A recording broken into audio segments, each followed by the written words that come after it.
রান্না শুরু করছি শাওন পাকশালা কবিতার ছন্দে। ভিডিও দেখে রান্না করুন মনের আনন্দে। নমস্কার বন্ধুরা, শাওন পাকশালাতে সবাইকে স্বাগত জানাই।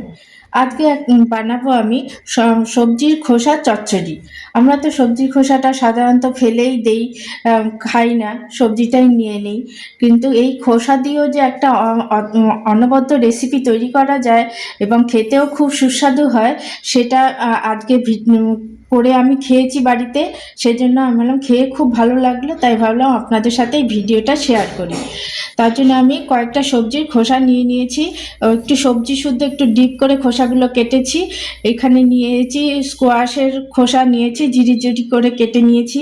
এখানে কাঁচা কুমড়োর খোসাটাকে ঝিরিঝিরি করে কেটে নিয়েছি। এখানে নিয়েছি পটলের খোসা, আর এখানে নিয়েছি আলুর খোসা, আর নিয়েছি পেঁয়াজ কুচি, 4টে চেরা কাঁচা লঙ্কা।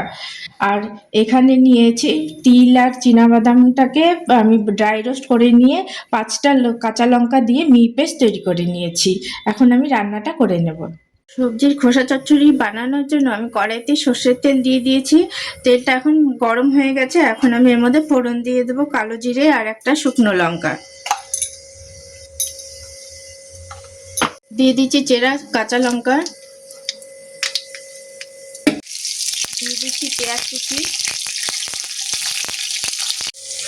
দিয়ে দিচ্ছি ঝিরঝিরে কাটা স্কোয়াশের খোসা। সমস্ত খোসাগুলোকে কিন্তু গরম জলে ভালো মতো করে ধুয়ে নিয়ে তারপরে ঝিরিঝিরি করে কেটেছি। আপনারাও সেটাই করারই চেষ্টা করবেন, কারণ বিভিন্ন জায়গায় এগুলো রাখা থাকে, নাহলে পেটের প্রবলেম হতে পারে। দিয়ে দিচ্ছি পটলের খোসা কুচি করে কাটা, দিয়ে দিচ্ছি মিষ্টি কুমড়ার খোসা কুচি করে কাটা, দিয়ে দিচ্ছি আলুর খোসা কুচি করে কাটা, দিয়ে দিচ্ছি পরিমাণ মতো লবণ, দিয়ে দেবো কিছু গুঁড়ো মশলা। প্রথমে দিয়ে দিচ্ছি হলুদ গুঁড়ো, দিয়ে দিচ্ছি ধনিয়ার গুঁড়া,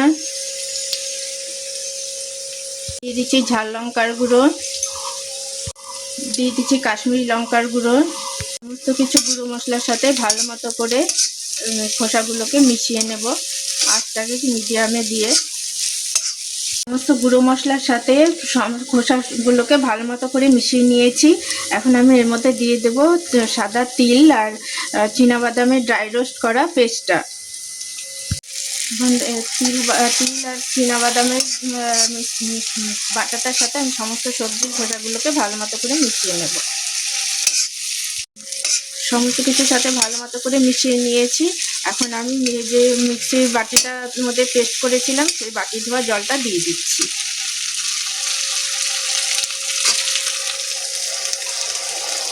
আঁচটাকে মিডিয়ামে দিয়ে আমি এখন একটু ঢাকা দিয়ে দেব। এটা ভালো মতো করে খোসাগুলো সিদ্ধ হয়ে সমস্ত মশলাগুলো সাথে ভালো মতো মিশে যাওয়ার জন্য।